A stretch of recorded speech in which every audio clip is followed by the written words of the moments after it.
Good morning and welcome to the latest in our In Conversation With series.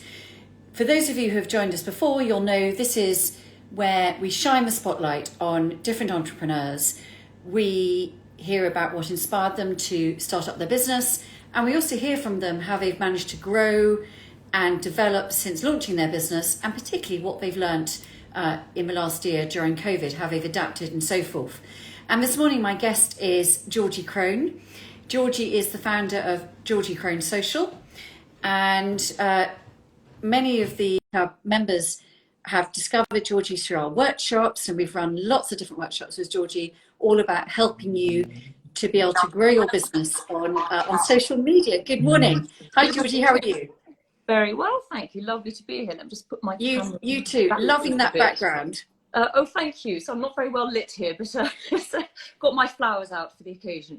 Oh, that's really nice. Lovely sort of spring, summer flowers. Well, so yes. Georgie, I hadn't really got too much into the introduction. I just said that you're the founder of Georgie Krone Social. No, carry on. I know that a huge amount of our tribe, huge amount of our members in Really Help the Club have come across you, love what you do, and also benefited from the workshops that we've run with you. But I hadn't got any further than that. And I know we're going to be joined by lots of people, but also we're going to share this on IGTV as well. So anybody that is watching and tuning in, please do ask your questions, make your comments. It's really lovely to have that as we go along. But also I know Georgie is this font of knowledge and experience now, and will hopefully be able to help with that. So Georgie, I mean, a lot of people know you now as Georgie Krone Social, and they know, having attended your workshops, and we can talk a bit about those a little bit later on. But let's sort of rewind the clock a bit and go back to, life before Georgie Krone Social. What was the inspiration behind the business? Tell us more about you and what was the light bulb moment that got you to where you are now? So there was no real light bulb moment, or not to get to where I am now. It started off, initially I was a lawyer, I was a city lawyer, and the quite a well-trodden path, all the usual story, children and so on. So had 3 children, so paused all that to bring up children, and then after a while realised, wanted to get back into work. At that time, it was really quite difficult to get back into law, back into the city, just because the break had been quite big. I think that's changed now. It actually is easier, and there are certain programs available to women in that position. But when I was looking, that would have been quite a difficult route. So it was really sort of going back to the drawing board and seeing what skills I had and what I thought was achievable, what I thought would interest me. And someone suggested social media, to which I said, absolutely not, because I didn't know anything. I'm not that age. A lot of people in my position, my age, who really, we didn't grow up with it. It wasn't what we knew about. But then I just thought, well, actually, this is an opportunity. It's not something, about something you can learn about. You can get a skill that is going to be very, very useful. And, I signed up to a course and the course was all really geared towards setting up your own business. That wasn't my intention then. I thought I'll just get the new skills and see what happens. Yeah. But at the end of the 6 months, that's what I was trained to do. It was really to set up your own business. So I thought, well, let's see what happens. So I did, yes. And just really small steps, and not really knowing what was going to happen. And now it's probably 2 or 3 years later, here I am doing live broadcasts and running workshops and, being invited to do things. And it's not something I imagined was ever going to happen. So it's been a really fun story, a fun journey. There's so many things in what you've talked about there, which I think that people are really drawn to you, I think, for lots of reasons. And I think that one of the key things, obviously, is that you impart great skills, you make it so accessible. But I think what you've talked about there is a really relatable story. And it's what so many of us have gone through, this generation where you've had a great career, might have been in professional areas such as law or finance or one of those other areas, and then it's you take that pause and then it's what next. And it isn't necessarily about going back to what you did, either because, as you say, you think that route has closed off, or it no longer interests you, or, you're at a different chapter in your life, which is what I think is so interesting. Yeah. And it's something that really, really matters to us at Really Help the Club, and particularly with our Back to Business program, is helping people to, they get to that point in their life, call it a crossroads rather than a T-junction, where you get to then change route to do something that really starts to empower and impassion you. And so I think that is a very relatable story of, it's not necessarily a light bulb moment. It's actually, I found my path, and now it's almost a light bulb moment, because now you can go out and tell that story, but you couldn't necessarily tell it at the time. And it's very interesting. We've I know Joy Foster from Tech Pixies, and we've talked to Joy on this in conversation with series as well. And it's so interesting because we've had so many other Really Help the Club members who've gone down that route that you did, which was about learning those digital skills, perhaps to run a business, perhaps actually then to bring it into something else, different type of business, or to then be a translatable skill. So, really, really important. So thanks for sharing how you got started. Yeah. But I think it is very common. It is quite a common. I've met quite a lot of people in that position and have talked to them, and sometimes they sort of come for advice saying, how do you get going? It's not that they need to know about social media. It's just how do you take that step? What made you do that, and what are the things to think about? So it is quite a common story. So I quite like that side of things, because it's not something I ever imagined I'd be doing, or that I set out to do. And it's quite empowering, really. You end up doing things you weren't expecting to be doing a few years later, in quite a short time frame, actually. Yeah, it is really interesting, isn't it? And it is about having the confidence to take that first step, and then in your case, the next step. So, obviously it's really taken off in that sort of 18, 24-month period. So maybe you could talk about how it's evolved, and just, how the journey, obviously you talked about at the beginning, but where's it got to now, and how? Yeah. So to begin with, started off in quite a different, my idea was that I would be running other people's social media accounts. And that's what I did do for about a year. And then I realized a lot of the people the type of businesses I was going to attract, a lot of them didn't really have a budget. It was more the fact that they didn't know how to do it themselves. And so at that point I thought, well, I'm going to flip it around, and I will be the one teaching them how to do it, and then they can do it themselves.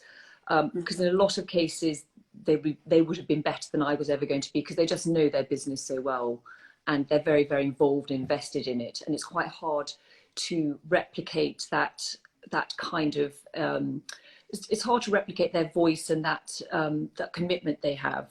However good you are at understanding how a platform works, you can't always be them.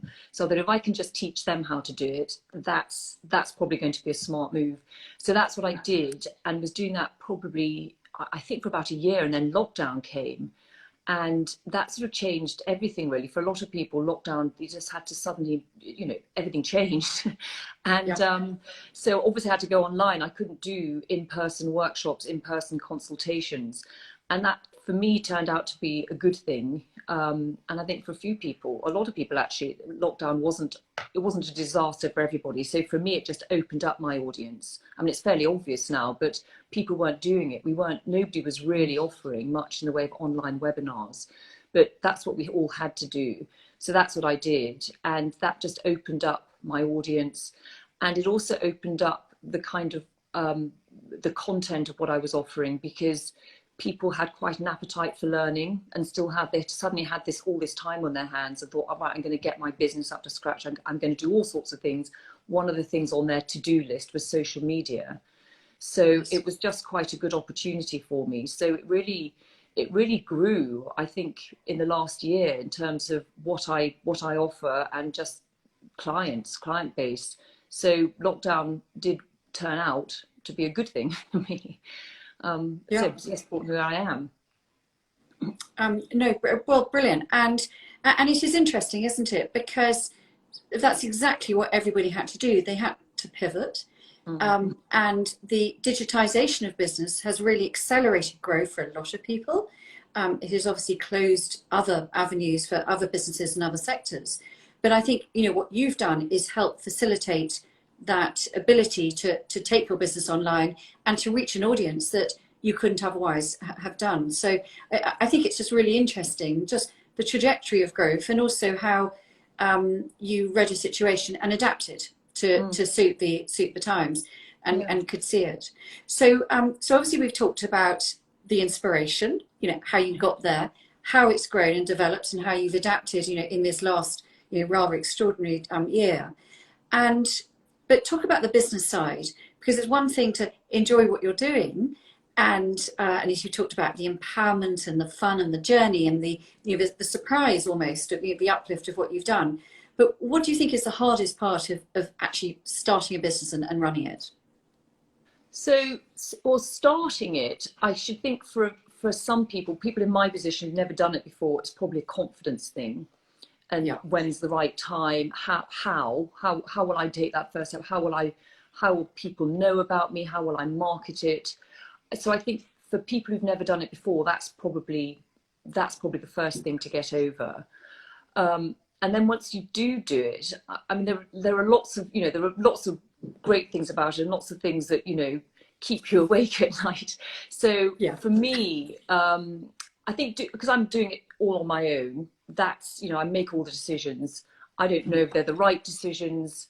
I do ask people, I do bounce ideas around, but it's not like having a colleague. It's nice, I sometimes think it'd be nice to be in partnership with someone, because then you can bounce ideas. But then again, when you're on your own, you can just do what you want. So it's the decision making, and I have found just having the headspace to think, there's always so much that you think you've got to do, and then the slight frustration of thinking you've never achieved it, you've still got more to do. So that kind of drives you on. That's what keeps you going. But it also was one thing, oh my goodness, I should be doing this, I should be doing that. It's just like the looking over your shoulder sort of thing. What else should I have done, or what else should I be doing? So I find that, and sometimes if you had someone else to bounce that off, you might sort of calm down a bit.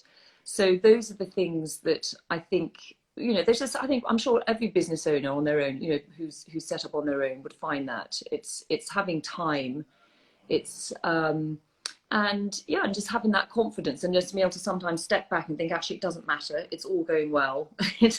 You can't do everything, but it's that sort of thing. I'm sure everybody does it. You look at what other people are doing and you feel a little bit of pressure because they've done something that you haven't done yet, but that again, that drives you, and that's what makes you then go and have a go at what they're doing. So it's not all bad. Often there's a positive side to that sort of negative feeling. Again, there's so many interesting things you've come out with there, which is the journey of what they call the solopreneur. How you get all these terms that that emerge.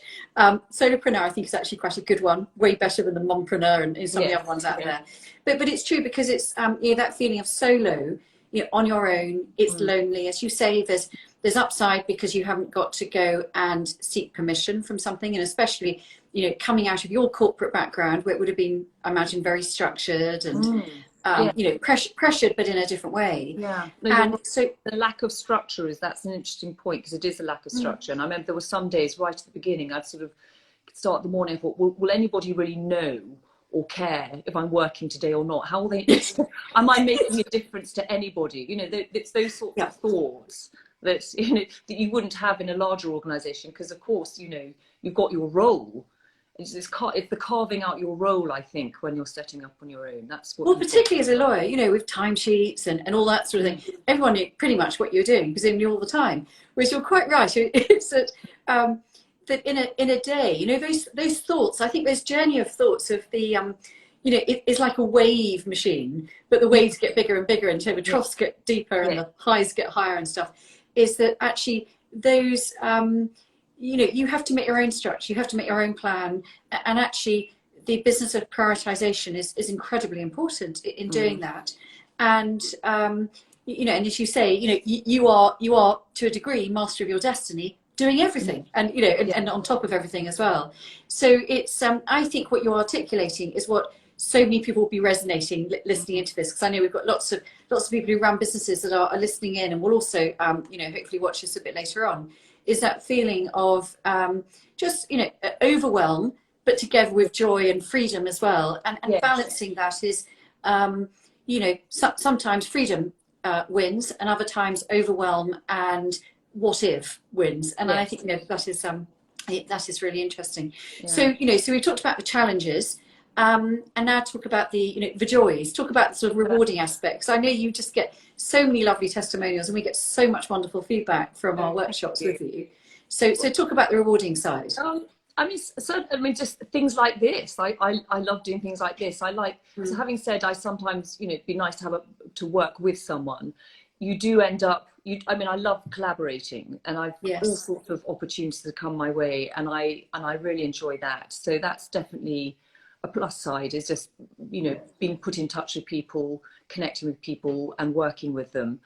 And then on the sort of consultation side, I really like when a new client comes along and you learn about what they do, and because they've often had a similar experience to me. They've set up on their own, and they might be struggling with their social media, but they've done very well somewhere else. And so I really like looking and learning about other businesses, and just hearing about how they've done it as well, because there's always some overlap. There'll be something that they might have struggled with something, and I think, well, actually I'm exactly the same. So it's that sort of shared experience of connecting with other business owners. And then when we do consultations, it's really fun when you look at if sometimes they tag me in, say they start putting into practice some of the advice I've given. And they might tag me in, or I might just see them on Instagram or LinkedIn. It's really nice seeing that they've done what I've advised and it's worked. So I really like that side of things as well. It's really interesting. It's almost taking on a sort of mentoring side of things, isn't it? Yeah, there has been some of that, actually. Absolutely right. So and I think it's just being surprised, not really, not knowing what's around the corner, and what might happen next. That's been a really fun side and rewarding side of doing what I do. Yeah. And so I guess, if someone's watching this and they're thinking, okay, Georgie's great, she's journeyed with different people, understands different businesses, and appreciates that mentoring side.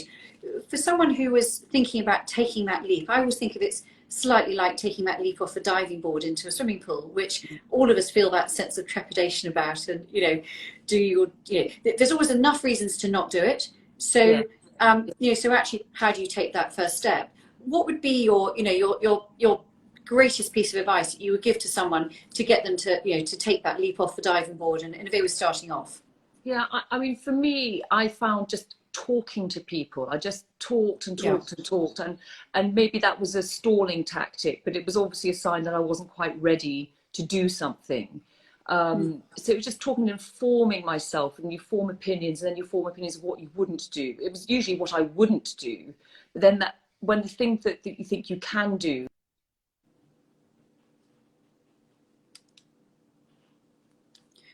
Georgie, we've lost your sound. That's when you suddenly think, oh.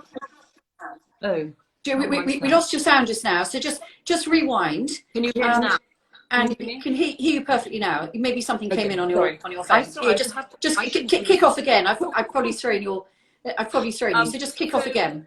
And it was when to take the plunge. So when you've informed yourself about what you don't want to do, when the idea or opportunity comes along of what you think you can do, then you know it's right, and then you'll probably do it.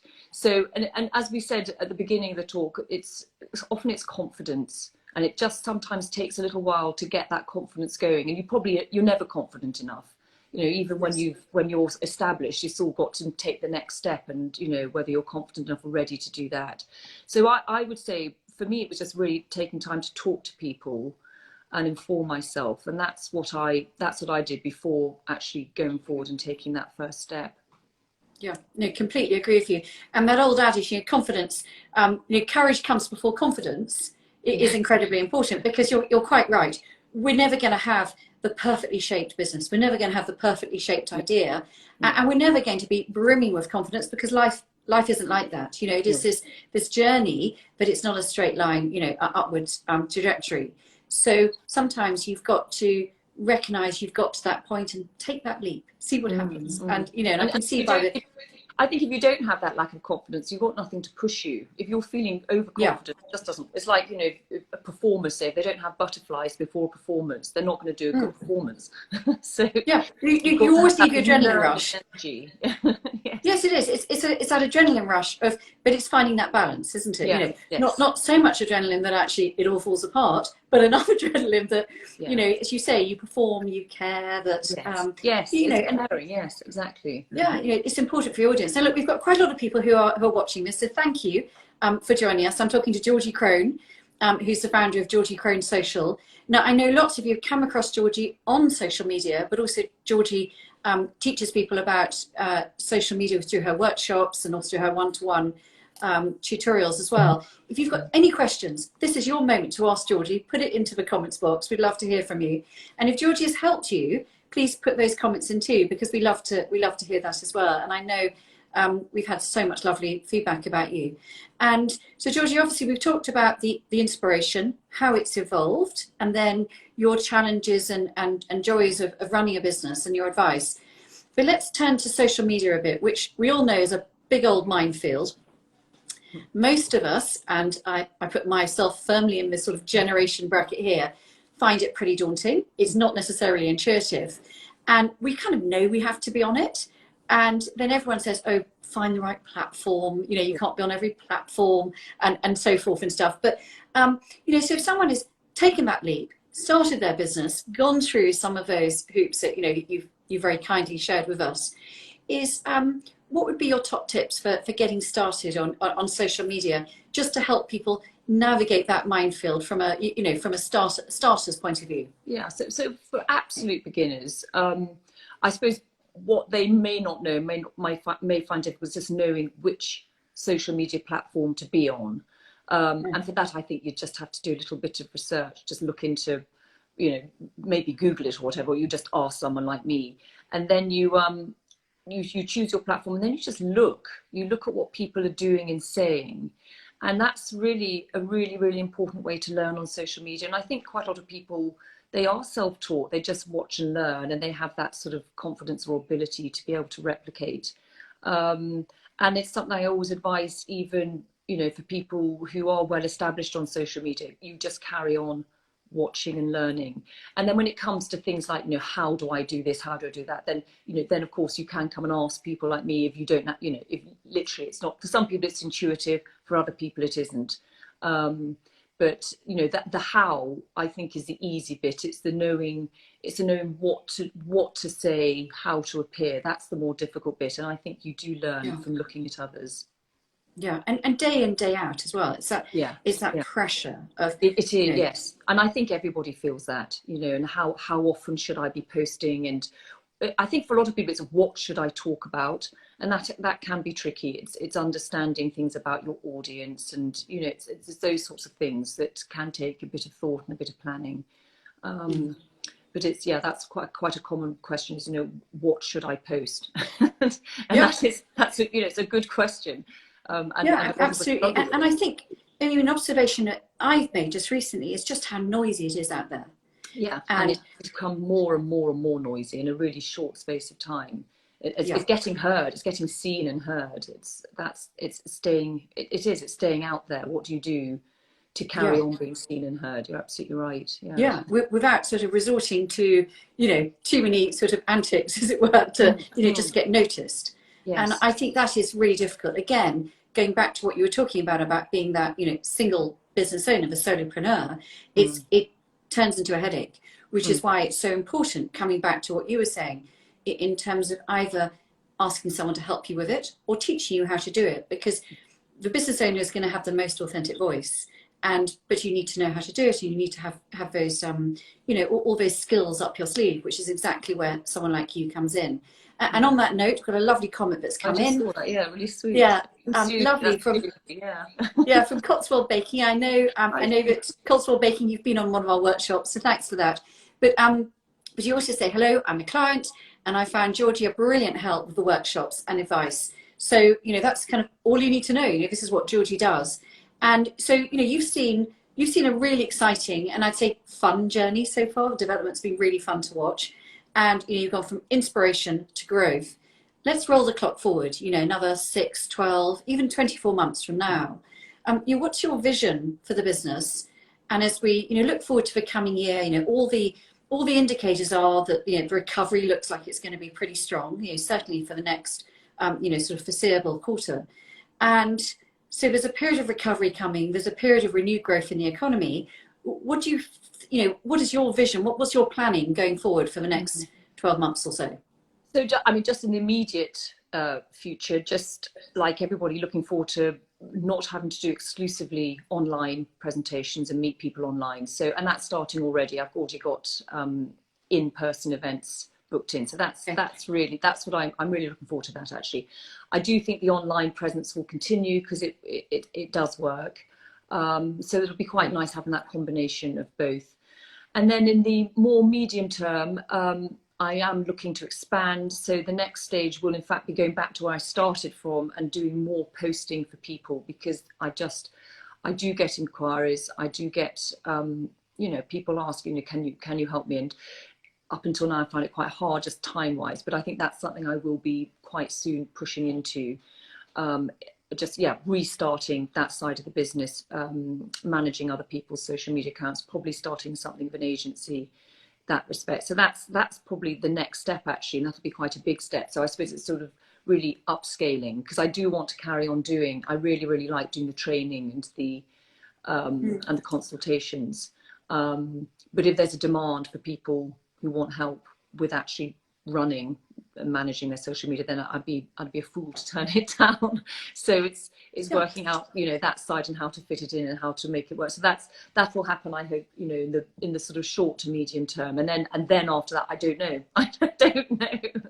We'll see. Well, isn't it? The trick is to have a plan, but not so fixed a plan that, and we all, if last year is anything to teach us, is actually you do need to be incredibly agile and versatile and know how to be flexible, but you also need a plan and a sense of vision as well, and you absolutely have that.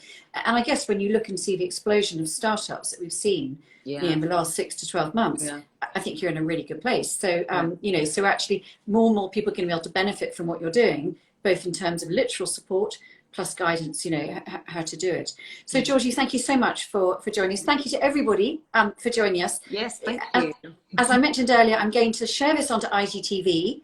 And what we want you to do, if you've enjoyed this, is to then share it forward and to make comments and everything, because actually this is too good to hear Georgie's advice and wisdom and just her experience so far, just to keep it to us. We want to share this outward and further. So thank you to that. But Georgie, as ever, I write down loads of notes from these things, and and it's just, I think that the thing that comes across that's so interesting is your, and it's so infectious about you. It's the authenticity. It's the way that you genuinely support your clients. And I loved your comment where you said, it's very inspiring. If I can help them with their social media marketing, I feel as if I've been part of their journey. Mm-hmm. And I think that absolutely sums you up, perfectly. And this, I think, is a really lovely comment to end on, and then I'm going to stop it. Thank you. Really interesting. Thank you, and pleasure. Thank you for inviting me. so my pleasure. And we will, as I say, share this on IGTV and catch up with you next week when I'll be interviewing someone else in our series. But thanks so much, Georgie, for joining us. Thank you. Thank you, everybody who came. Thanks, Sarah. Bye. Bye-bye. Bye.